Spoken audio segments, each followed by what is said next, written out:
Today we have a special guest. He's a repeat guest. 13th Judicial Circuit State Attorney Andrew Warren, who was suspended from office in August by Governor Ron DeSantis. A federal judge recently found that the governor violated the state and federal constitutions by suspending Andrew Warren. But the judge also found that the judge lacked the authority to do anything about it. Stick with us. We'll take a deep dive into Judge Robert Hinkle's ruling with Andrew Warren. Powerful people without a moral compass are extremely dangerous. Politicians who are willing to break the law to get votes or applause are extremely dangerous. You're listening to A Deeper Dive with Dara, a podcast by City and State, Florida. Hello and welcome to A Deeper Dive with Dara Cam. That is me. Today we have a special guest with us, Andrew Warren, I'm hesitating, the state attorney from the 13th Judicial Circuit in Hillsborough County. I believe that status is still correct. Anyway, we have a lot to talk about with Andrew Warren. He was a guest of ours in one of our first episodes. Thanks for joining us today, Andrew. How are you doing? I'm good. How are you? I'm struggling, but that's okay. We don't need to talk about me. Today it's all about you. Let's just jump right into it. Governor DeSantis suspended you from office in August. You were elected twice.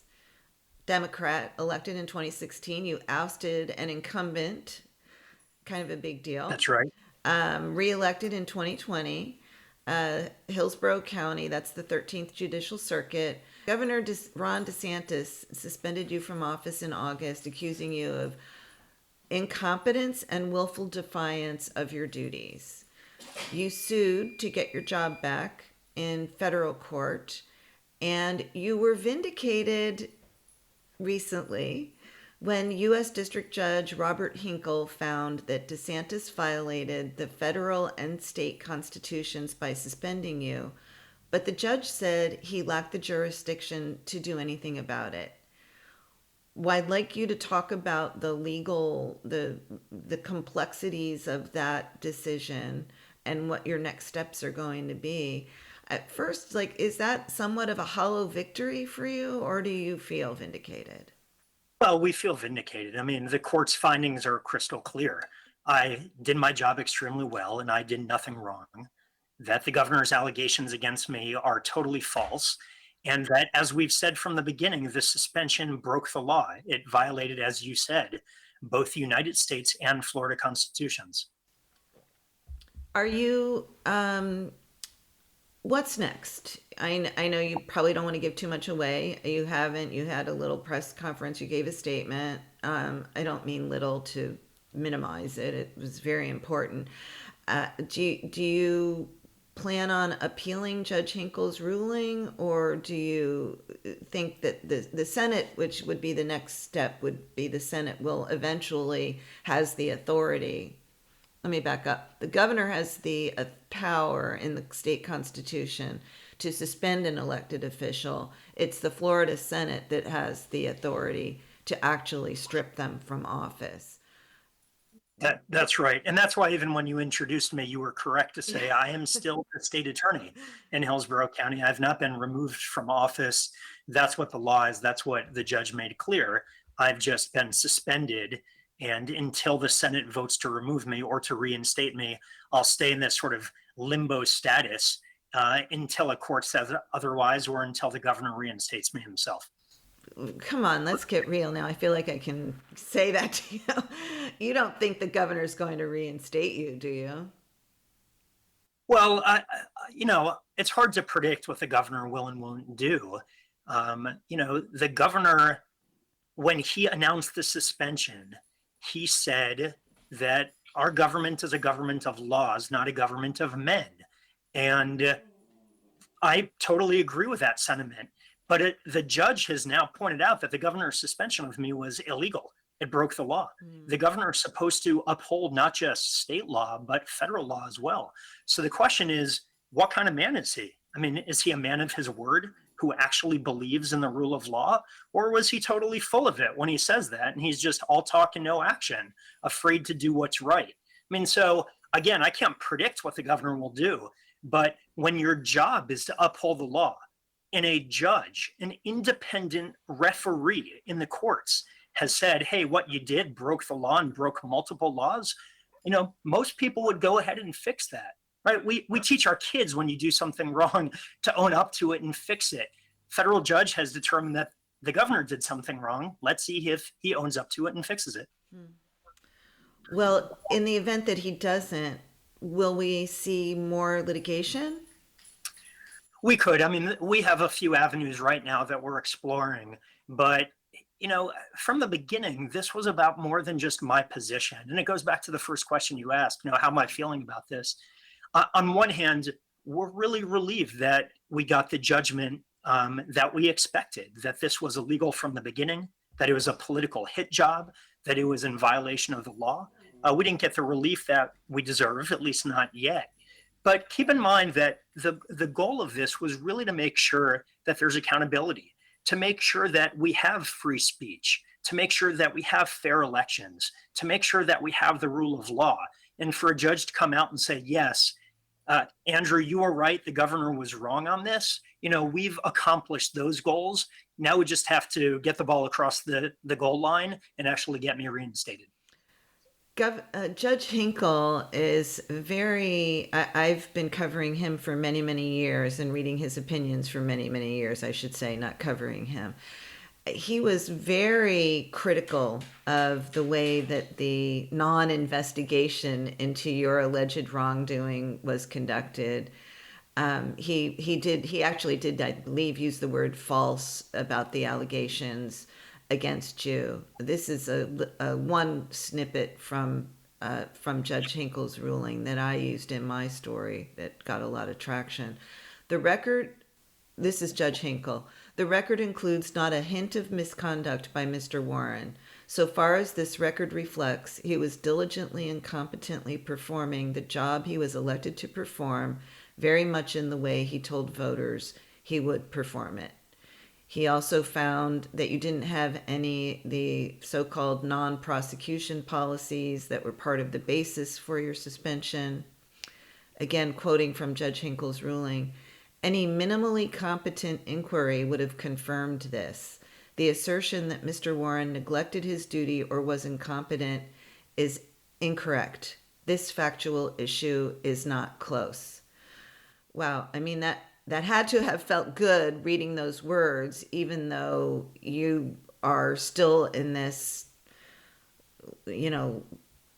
purgatory or limbo. Or the judge, you're a highly educated, Columbia Law School, right? Right. Help us understand a little bit the legal analysis, the judge's legal analysis. For some people, they might be confused how, okay, well, if he violated the federal constitution, why doesn't the judge have the authority to say that the governor was wrong and reinstate you? Yeah, it's a great question. And just to go back to a moment, to you quoting from the order, the judge said that there wasn't even a hint of misconduct. As you said, it wasn't even a close call. These are not my words. These are the judge's findings, that I was suspended for political motivation because of my association with the Democratic Party, because of the things that I stand for, because that I believe in reforming and improving our criminal justice system. And as the judge said, that doesn't fit with DeSantis's political agenda. I mean, these were the judge's conclusions. So, at the end of the day, the judge basically pointed out that the only thing that the governor got right in the executive order about me was basically my name and my position. Everything else he was completely false. Well, before we go on to the legal analysis, let's talk a little more about what Judge Hinkle found, because I believe what he said was that basically the governor wanted to find a reform prosecutor who wasn't following the law. And then Larry Keefe, who is the state's quote unquote public safety czar, did a ask around to selected law enforcement officials.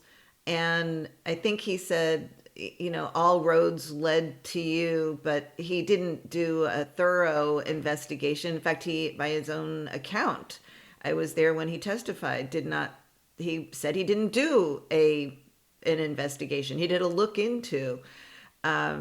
So it was as if the governor wanted to find someone that he could target, and you turned out to be that someone. Am I misinterpreting what the judge, and this is the judge, not Dara, saying this? Correct. No, I think you've hit the nail on the head.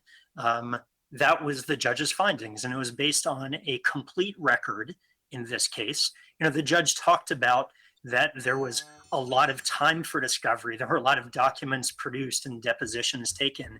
And throughout all of that, this extensive discovery, the governor's office couldn't find a single case where I hadn't followed the law, a single example of any misconduct.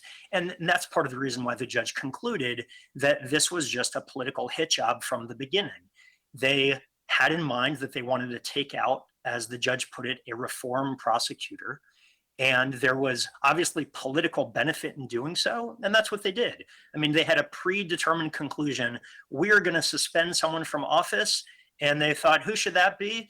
And Larry Keefe basically said from the beginning it was going to be Andrew Warren, and that's what they did. And as the judge said, this was in the end all a pretext, which basically means all just window dressing. They tried to come up with reasons to suspend me. They made up false allegations against me. They lied to the Florida public and said that they conducted an exhaustive investigation of state attorneys. They lied about the fact that they had looked at different state attorneys and looked at what I was doing. And the judge saw right through it. He said, you guys didn't do any of those things. You determined that you were going to suspend someone. You determined right away it was going to be Andrew Warren, and you just did it.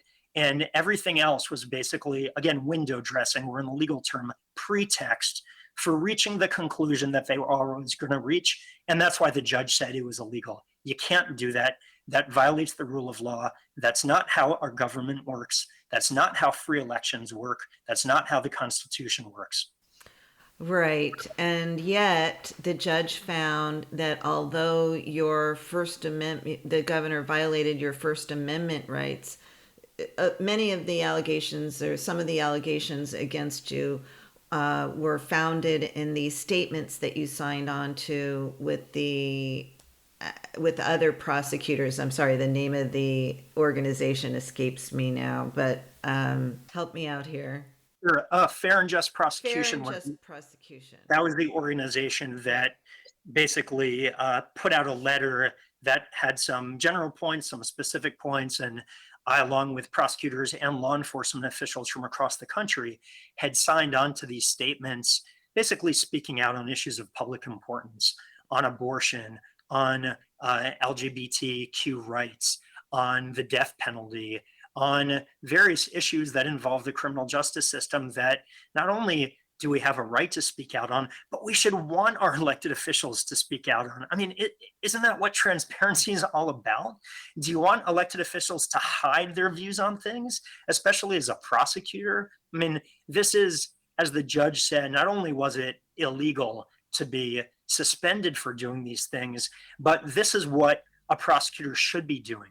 I did exactly what I told people I was going to do when they elected me twice in Hillsborough County. I stood up for things that I believed in, and I was transparent about it. And so that was speech. Those statements the judge found were speech, and the governor violated your First Amendment rights by suspending you based on your speech.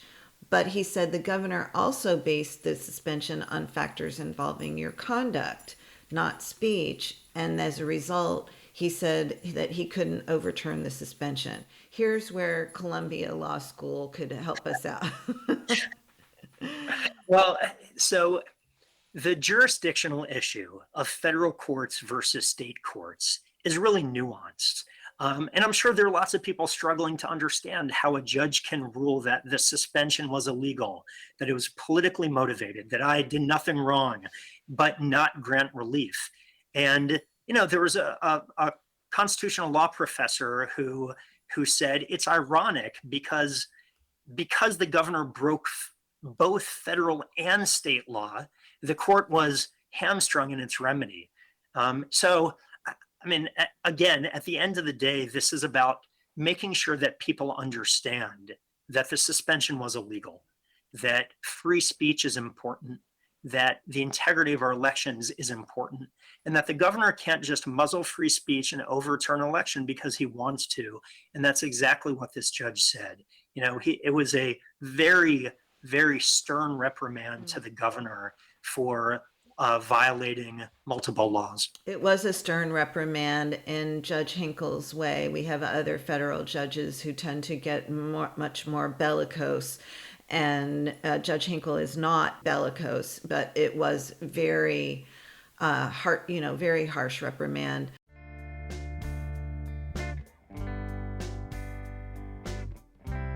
We'll be right back with Andrew Warren. Here at Deeper Dive, we want to hear from you, the listeners. We invite you to send your questions, comments, and feedback to our mailbag. You can reach us at deeperdive@cityandstatefl.com. That's deeperdive@cityandstatefl.com. Get your 2 cents in by sending us an email. Welcome back to A Deeper Dive with Dara. And yet you say that the governor can't do these things, and yet the status quo is that the governor does seem to have what appear to be unfettered powers because you remain suspended. A majority, if you were to take this challenge to the state Supreme Court and challenge your suspension as being violative of the state constitution, as a federal judge already has found that it did, I'll tell you, I'm not going to lie. I don't know that you would get relief from the state Supreme Court, which has a majority of justices appointed by Governor DeSantis now. Do you think you'd get a fair shake there? Well, I have a lot of faith in our court system, but I really think the question begs a broader question. Let's think back to when Donald Trump had bragged that, he could kill somebody on Fifth Avenue or Madison Avenue and people would be okay with it. Right. Look, the law is only as meaningful as people's willingness to care about it and about courts' willingness to enforce it. So I have faith in the fact that courts are going to enforce the law, and I still have faith that people care about it. But the problem is when you have elected officials, whether it's, President Trump or Governor DeSantis, and those aren't the only ones, of course, who break the law and who do it intentionally and don't care, and then stand up and brag about it. Yes, we took away these people's constitutional rights. Yes, I killed this person on Fifth Avenue, and you guys won't do anything because a jury will never convict me.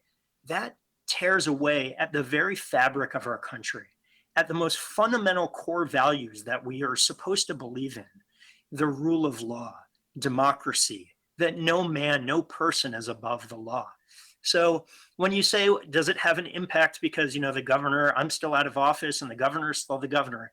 Yes, but it has an impact when people care about it. So long as people are not going to just blindly put up with their elected leaders breaking the law out of some blind partisan loyalty, and instead show true patriotism, where they really care about the fundamental ideals of our country rather than the political partisanship of the day, that's how it matters.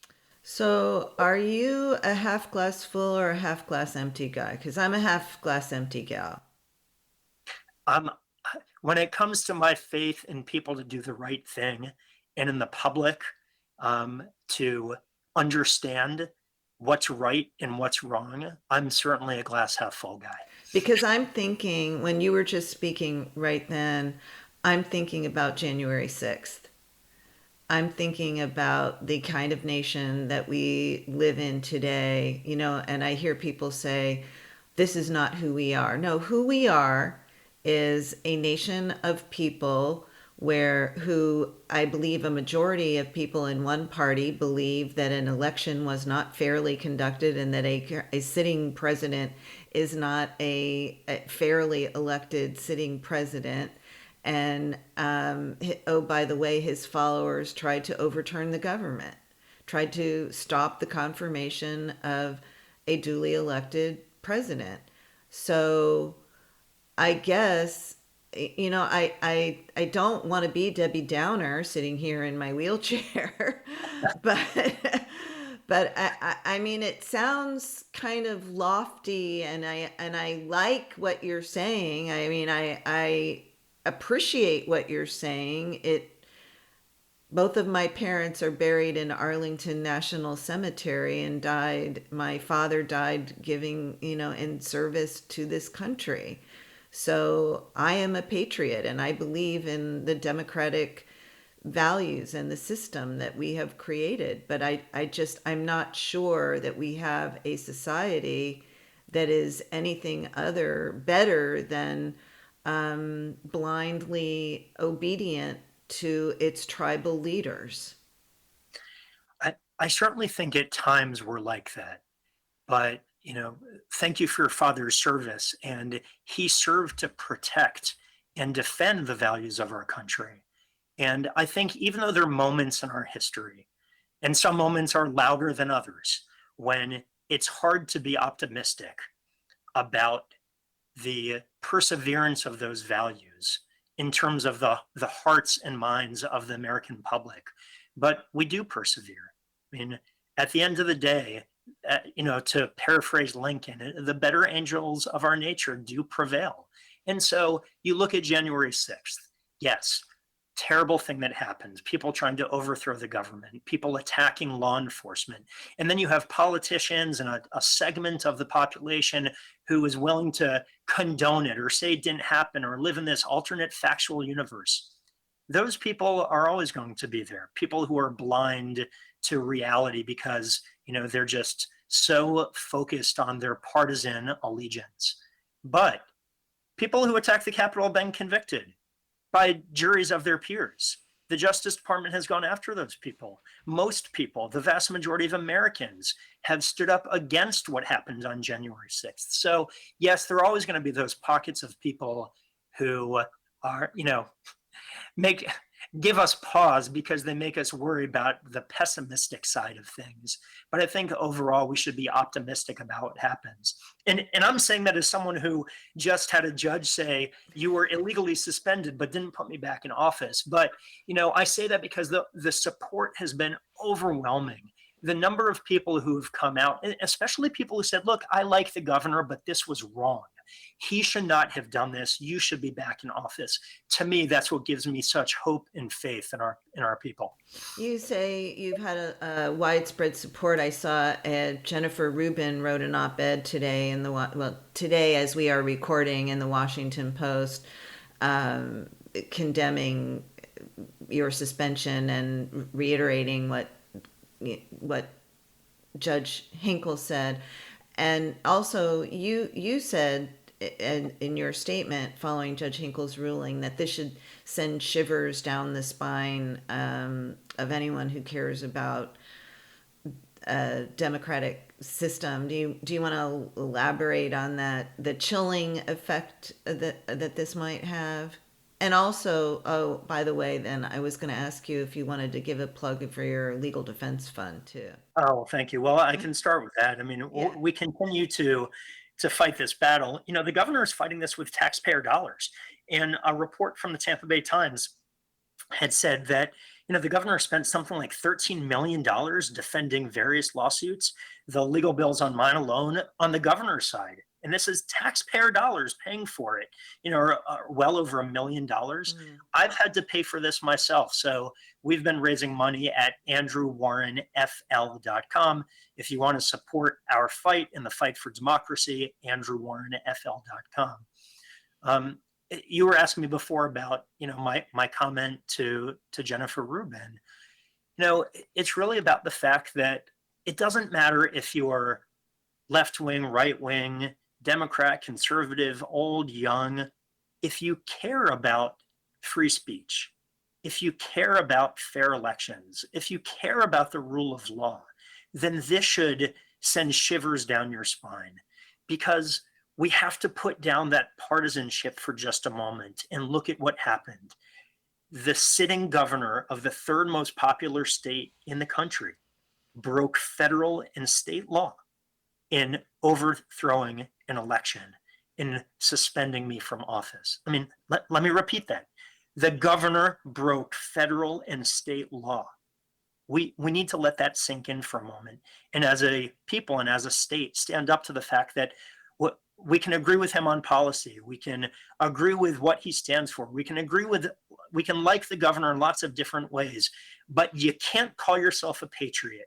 You can't say you care about the rule of law. You can't say you care about free speech and democracy if you were okay with the governor breaking the law to overturn a free and fair election. Do you think Governor DeSantis will run for president? I mean, certainly it appears that he's doing that. He's off in Iowa and all these different places, not tending to the needs of Floridians. But, I don't know if he's running for the governor of those other states, or it certainly makes sense that he's doing it because he's planning to run for president. Ultimately, it's for the voters to decide whether he would make a good presidential candidate.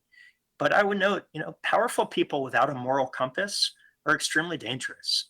Politicians who are willing to break the law to get votes or applause are extremely dangerous. And you look at what Governor DeSantis has done in Florida, attacking people that he disagrees with, not just me, but teachers and businesses and Disney and elected officials and voters. And if he disagrees with you, he goes after you. That's not what freedom is about. And I think if he runs for higher office, the American people are going to see that very clearly. What about you? I mean, your name is being bandied about now.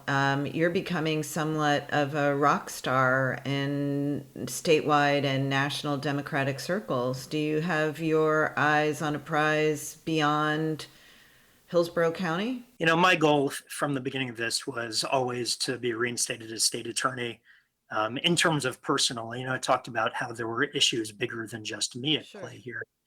But I've spent the majority of my career, the past 2 decades, as a prosecutor. I love being a prosecutor. I love serving this community where my kids are growing up. I don't know what's going to happen with this case. We, still hope to be reinstated, and I look forward to serving out my term as state attorney. And if opportunities come down the road for me to be able to serve this community or the state of Florida in a different way, then I'm open to that. But right now, my focus is just on getting my job back. Well, Andrew Warren, is there anything that you'd like to add? Do you think we've hit all the bases, or something I didn't ask that I should have asked? No, I don't really know what the next step is. I'll tell you, one of the questions I've been asked a lot is whether I regret any of this, any of the decisions that I made that led to my suspension. And let's be clear, this wasn't about decisions that I made. As the judge pointed out, this was the governor just wanted to, take out a political rival. But do I regret standing up for what I believe in? Do I regret standing up for a woman's right to choose? Absolutely not. I told people how I would exercise my discretion. That's exactly what any prosecutor should do. It's what any elected official should do. And I would do it again. I stand by everything that I've done, and I'm proud of the fact that I was reelected by a wide margin in 2020 because I had earned the support of this community. What are you doing all day long now when you're not working? Are you working on your legal case? How do you spend your time? Well, I've been working on the legal case for, from the time I was suspended until trial. Since trial ended, it's been a little bit different. I've actually been able to take advantage of the time to be with my kids a lot more, to be able to take them and pick them up from school and do homework with them and get them through activities, and really appreciate firsthand how my working wife manages being an attorney and a mom. I still don't know how she does it, but that's the silver lining in this, is I've been able to find more time with my family. But I look forward to being back at work. Okay, Andrew Warren, Mr. Mom. Thank you so much for joining us again. Andrew, I really look forward to having you back on again soon. Dara, thank you so much. You have a great day. A Deeper Dive with Dara is a podcast by City and State Florida, hosted by Dara Cam, produced by Ryan Daly, and music for the podcast was recorded by Periodic Labs LLC and performed by Ryan Daly and Danny Reyes.